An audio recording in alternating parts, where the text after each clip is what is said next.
let's dig right in. So, we were talking earlier, Shash, about how there's this 4-year cycle around Bitcoin, and with the halving, and we've always seen these kind of like 4-year cycles typically, right? 08, 09, 2013, 2017, 2021, now it's 2025, right? It's kind of like the Olympics, Summer Olympics anyway, coming around every 4 years. So, like, we've been down. I smell that we're on our way back up. I believe. What do you believe? What do you see? What's coming and what's going to change? Are you asking like if the cycle theory is correct? Is that what you're Well, I mean, what is it? And why is it coming? Well, I think a lot of things that have been happening in the space for a while end up becoming like canon, like this is meant to happen. So it kind of becomes a psychological factor, and then you see those things on the chart as well. But if you're asking about the alt season coming, this one is a bit different, because if you look at liquidity in the market as a bottle of water, and if you have a few glasses, you can overfill all of them. So all of them will pop out. They will do exceptionally well, right? But now we have like, some reports say 12 million, some reports say 30 million tokens in the market now. And if you have the same amount of liquidity, even if you double it, triple it, the amount of movement you will have for most of them is minuscule. So do altcoins reach their previous all-time highs? All of them is hard to say. But I think altcoin investing needs to be understood differently from how equity investing works. I think a lot of people in this space try to make it similar, but it's different. So I guess the answer is, how do you go about navigating the place? That's the question, and the answer to that would be, you first believe in things that you understand, right? Like, I think the answer to most questions in this space is, what would Bitcoin do, right? Like, if a certain thing has been done in a certain way. What would Jesus do? What would Satoshi do? Yeah, for sure. So, I mean, if people understand Bitcoin clearly, it'll be easier to invest in altcoins, because the goal of getting into altcoins is to beat Bitcoin. In fact, the goal to buy any asset in this world is to beat Bitcoin. And if you can do that, then you're winning. If you don't do that, then you just can't keep Bitcoin and do nothing else. Like, then life is much simpler. Everybody wants to be Bitcoin when they grow up, right? And I threw that, at you as sort of a macro picture. Who knows, right? And every cycle is different as well too.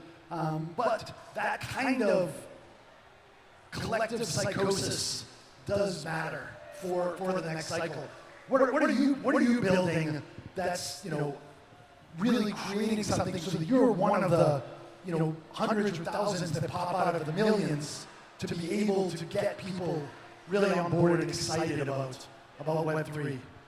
So my background is mainly on games. So now we're building games. It's called reshape. I think our main idea is that how we onboard the next million is just to build a fun game first, and then really just onboard the game, gamers just because they love games, and implement most of the blockchain element, mostly abstract to them. So they don't really need to care about the blockchain technology and everything, but they could enjoy the value on top of it. So I think that's our basic idea of it.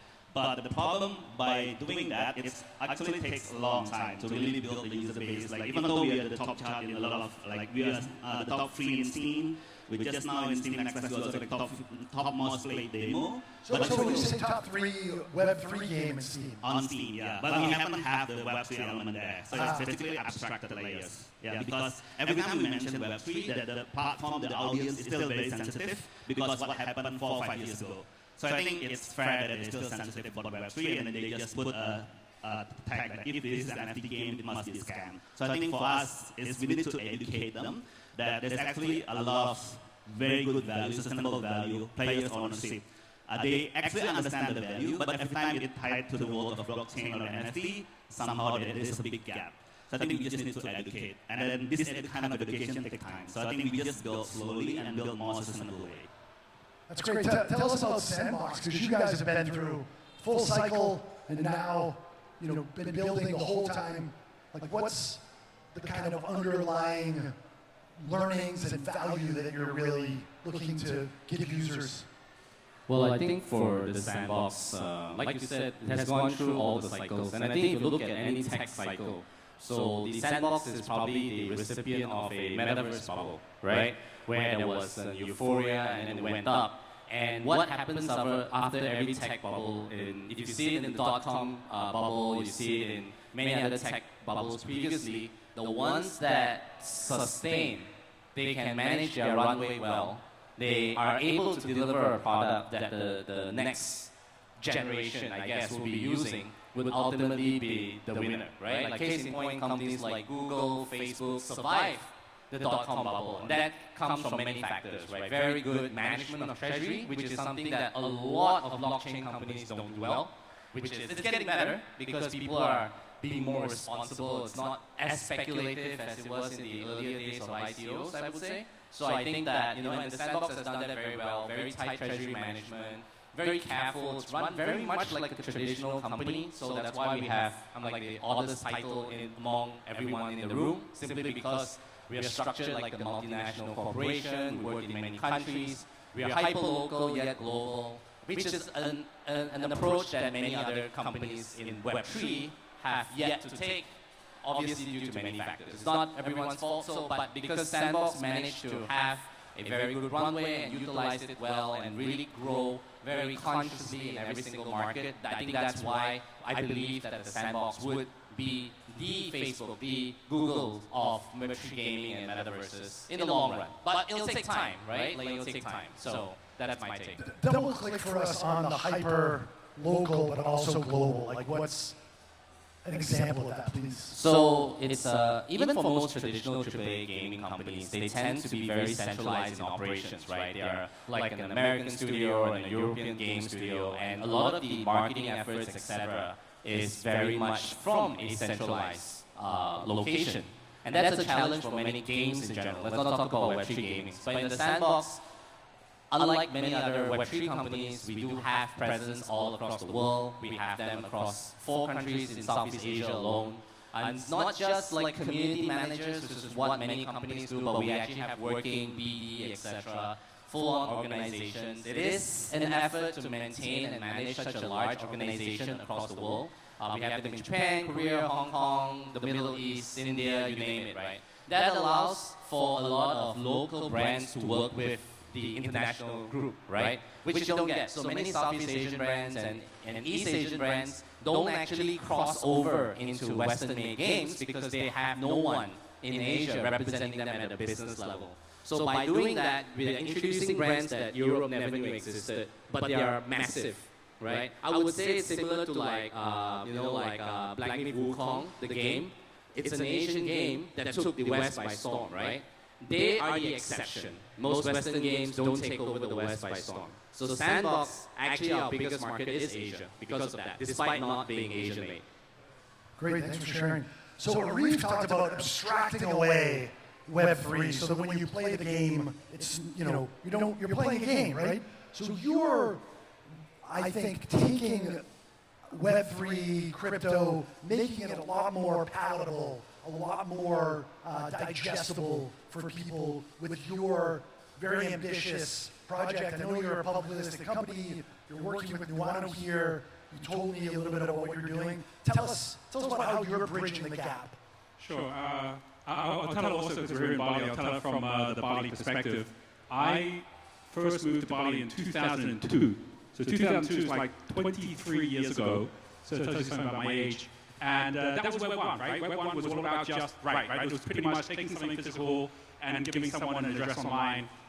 We set up our resort here. The cafe used each other in Sanur. I became the founding chairman of the Green School up in Ubud. So it was all physical companies that weren't that scalable with the web address. And then in 2011, 2012, Web 2 comes along. So now we have the smartphone, now we have everything from Facebook to Instagram to YouTube. I decided I was going to go down the influencer route, and at that point, I became a New York Times bestseller. I created this system called Wealth Dynamics. We ended up with like tens of thousands of people coming to Bali, and that whole influencer story takes you from maybe the million to the 10 million. But how do you get to the 100 million, right? And so when Web3 came along, we said, we're going to list the company. Genius Group is the education company, which is the branding here. We listed on New York Stock Exchange 3 years ago. We became a Bitcoin treasury company. Our stock went through the roof. It's up 500% this year already. And it happened largely because we believed that if people were thinking about not just themselves, but the next generation, the genius generation coming, which isn't just like a billion humans in the next 15 years, it's 10 billion robots and AIs, right? So everyone's going to have a wallet, including the AIs. They're all going to be transacting. Right now, if you want to use ChatGPT, you've got to pay OpenAI. In the future, you'll pay your AI, right? So if that's the case, what are they going to use as the base layer for store of value? Bitcoin, right? They're not going to use US dollar. So knowing that, and knowing that you've got this growth, what we've been doing is, number one, taking Web2 influencers. So, for example, Saifedean Mosru is the author of the Bitcoin Standard. He's coming out to Bali in a month's time. We're bringing him out. I apologize. Can you say that again? Saifedean Mosru is the author of the Bitcoin Standard. So, if anyone's following any Bitcoin treasury companies, Michael Saylor, any of the podcasters like Natalie Brunel or Anthony Pompiliano, they're all our teachers. They all quote him as like the one that got all on Bitcoin. We're bringing these top people here to Bali, and we're going to bring them here to Wong.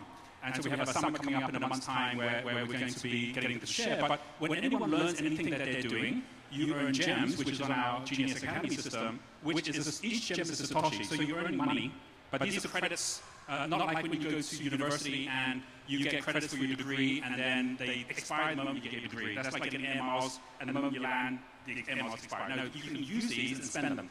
Today, you can use them on our system. Within a year, you're going to be using them here in Wong. You can go have a coffee here. You can go have accommodation here and use this currency. So you're now turning an influencer brand into currency, right? Which is what Web3 is all about. But the bigger story is we just raised over $1 billion from the US market in order for us to be building genius cities. So we are building a genius city here in Wong. Right here, where you see it's all green, this here is going to become 100 units with accelerator programs for AI, for Bitcoin, for community, ABCs of the future.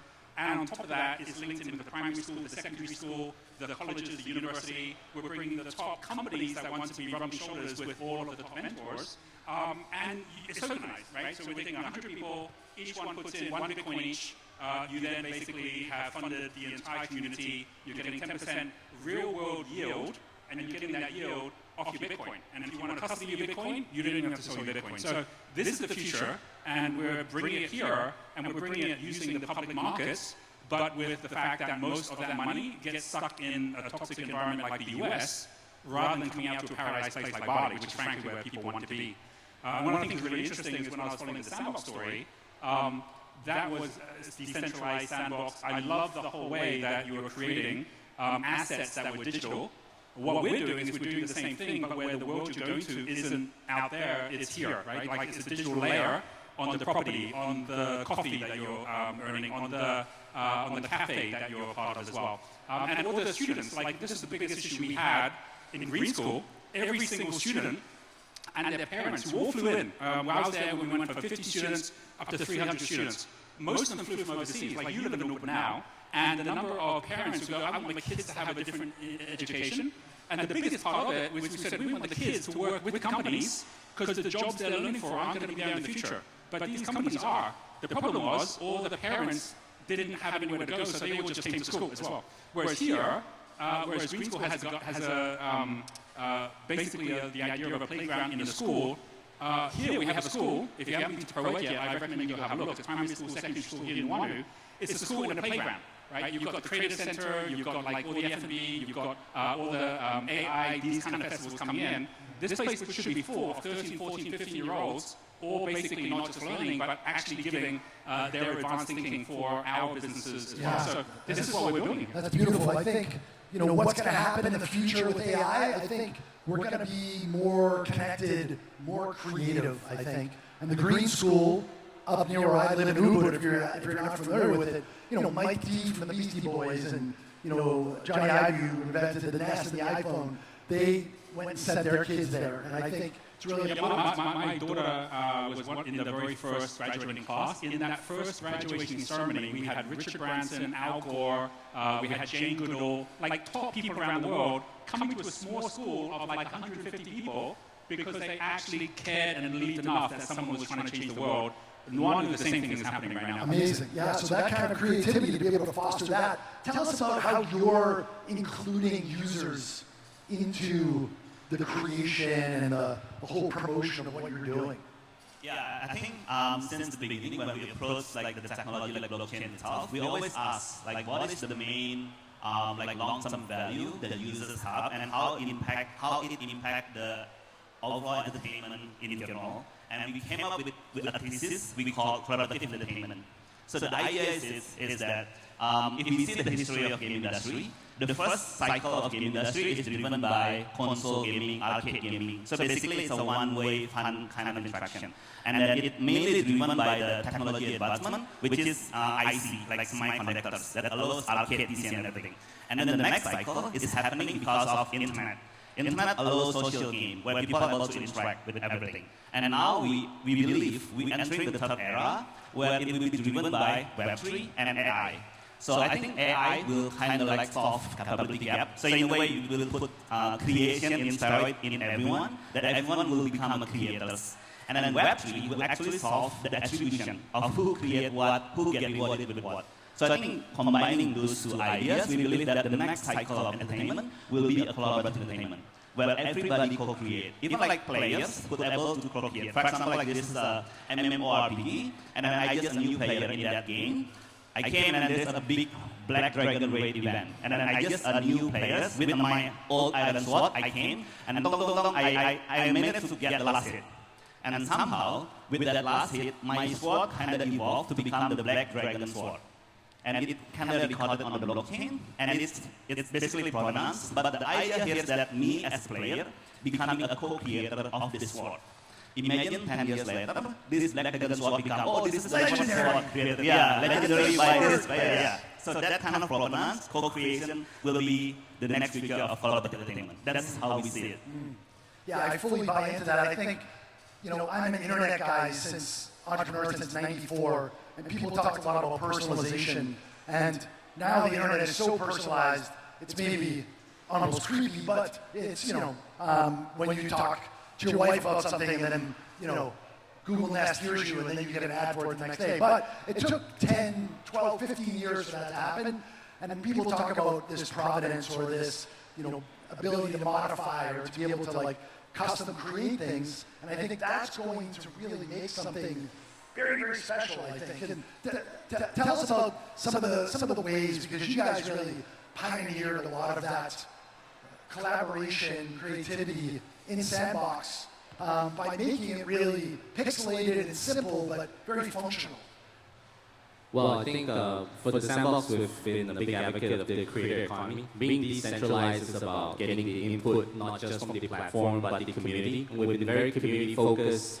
Gamers, investors, creators all play a role. So we have done a lot of things to be more inclusive. Our platform, we look at it more like the YouTube of gaming. We're not exactly a game, but we're a platform where people create games, right?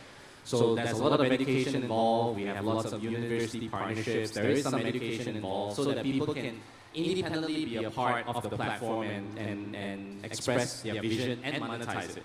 Because that was the background of the Sandbox, right? Initially, the Sandbox was a mobile game. And what happened was, organically, we had a few 100,000 creators making assets in the game, but they were not monetizing it. So the real reason why we pivoted from a traditional Web2 game to Web3 was to create monetization opportunities for the creators inside. So it's a very conscious effort from the platform. And a lot of platforms tend to build in the creator aspects after the game's development. They see the community. We restarted from zero. Yeah, it's like cake instead of frosting. Yeah. So that becomes the core essence of it, and everything from the software that we developed that is free and it's WYSIWYG, the fact that we chose voxels. Everybody thinks we're trying to compete with Minecraft. We're not. It's just that it's the easiest way for a technical or an artist to be able to design something that anyone can design. So that's all part of from the ground up. The design is to be creative focused. Yeah, it's great to borrow. I mean, like Tinder with the swipe mechanism. After that, everybody started using swipe because it just works, right? So there's a reason behind that. So Shash, altcoin buzz. Everybody, if you don't subscribe, do that. Shash is one of the smartest voices in the space. So instead of talking about like macro or about Bitcoin, like tell us where you see, the rubber meets the road, where Web3 is really going to create fandom, create value in some of the projects that you see either in your home country of India or Asia or around the world. Yeah, I think one of the key things that we analyzed was we gave price to items before we gave them meaning and value. One of the reasons why the market went a bit nuts before is because we converted our users and fans into speculators and investors. And to be a speculator and investor, most people aren't ready. This is not for everyone. And if you tell a fan, well, you get this and you can make money, then is he a fan or a person who's trying to make money? And that blurring of the line has caused a lot of issues with when the price goes down, it becomes very hard to understand what happened. Because I'm not an investor, but I believe that I paid this much, I can trade it, I could make money, but now I can't. And that blurring of the line is what led to the downfall of the market, is because people were shocked. They didn't want to be investors, they ended up being. Some people got rich, which was a very small amount, but a lot of people. The other thing is that we give things price. Everything in crypto gets priced. And when more speculators come in and less users and less meaning is there to any asset, it is bound to go down to the value of zero to the number of speculators that are there for that asset. And we haven't still solved this problem. And ownership of asset is interesting, but what crypto really solves for is trust. And companies can still screw its users or holders of these assets even after you put it on a blockchain, right? So how do we solve that, and when does an asset get meaning, right? So if you played games in the past, Doom or Prince of Persia back in the 80s, 70s, and those games don't exist anymore, but you had an asset for it that you got, which holds meaning to you and to the cult following that it has, then it has derived value. But a new game which hasn't been launched with NFT selling at $1 billion market cap makes no sense. Like, it is bound to go down. Somebody is making money and somebody is losing money. That's bound to happen. And that's what takes away from the fandom of it. That's what takes away from the fun of it. That's what takes away from the charm of it. So just by owning an asset, we solve nothing. What we solve is by bringing meaning and value first, getting a user experience sorted, getting people interested in what you're doing, like these guys are building on Steam, which is a great idea because you get the users first, you get them interested in, last one. No, but I'm supporting you. Go where the users are. They're at Steam already, right? Yeah, but keep going. My problem with something like a Steam would be they're not supporting crypto or monetization of users. So why do we need to go after them? I find, and not all apps can build on it, but Telegram, no matter how many issues it has, I'm not affiliated with it by any means, but it is open to crypto people. On their platform, you can build, and everybody can have an opportunity to, build on a Telegram game, which is easily accessible. And we have to embrace companies that are Web3 friendly, and we need to make more Web3 simplicity-based products, right? And we need to build for the crypto people, because companies like Binance, Crypto.com, OKX, they spend $200 to $500 per user acquisition. No game can spend that much on getting people into crypto. So anybody who's trying to get real-world people into crypto will either lead to the losses for the point I mentioned before, or it is going to lead to an unnecessary expense that is not scalable. But there are enough people in crypto that we can build for and then make interesting things for them, and they are more interested than the world outside is. So that's what I wanted to add.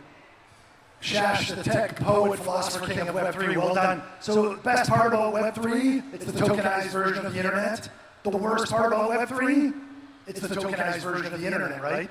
So you have to make stuff people want, you have to create trust, you have to have underlying value.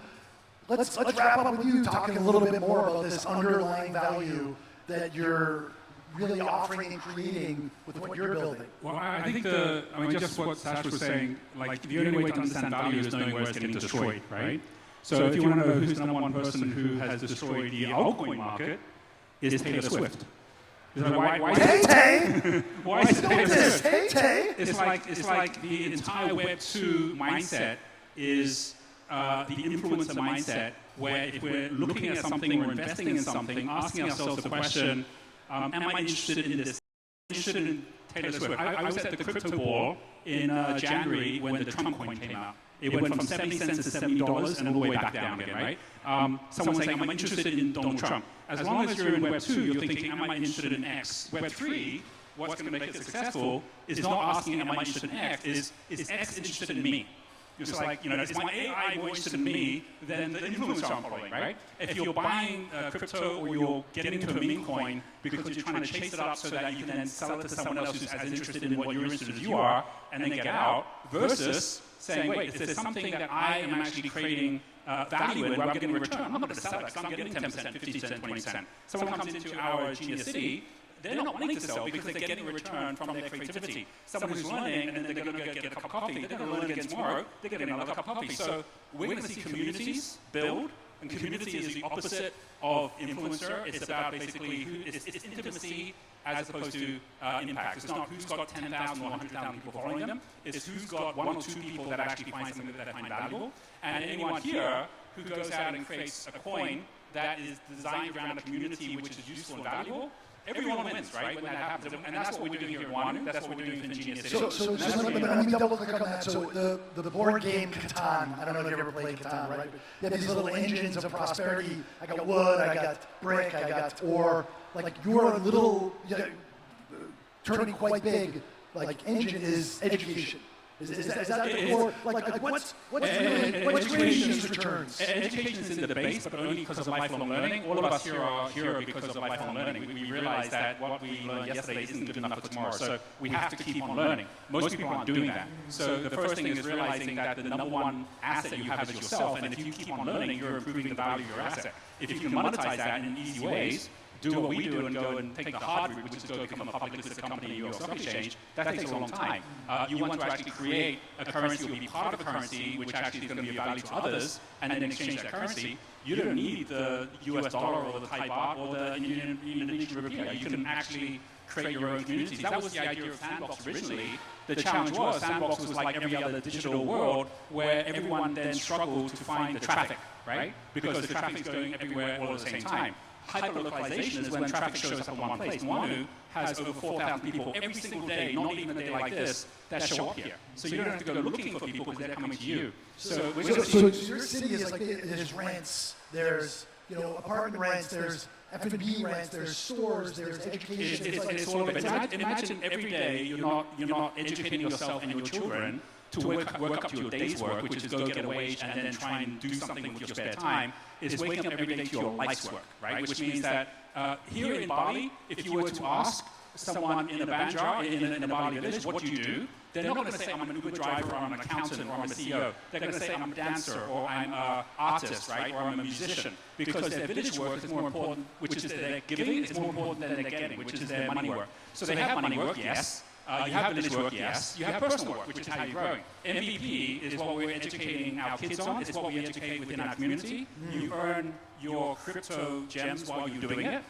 We don't call it an altcoin, because there was a time that was alternative music, now it's just music. There was alternative health, now it's just health. There was altcoins, there's just going to be coins, right? And so it's about the fact that it's now mainstream, when you have a community that can actually earn their way to be of value in the future, and bypass the fiat system altogether. The whole thing is based on Bitcoin, because Bitcoin is the only non-dilutable currency you can get. Great. We have to wrap, but thank you. That's great. Excellent. And I think my wife's getting her PhD in human thriving and flourishing, and they did a global thriving study, and Indonesia came out on top because of this underlying community. And like, what's going to happen with AI? We're going to go back to community and creation. I would say most of everyone here isn't here just because they're thinking how do they make money in their job. They're thinking how do they have a more purposeful, passionate life, right? That's why we're here. Beautiful, beautiful.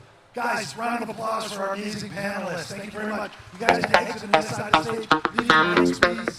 That's very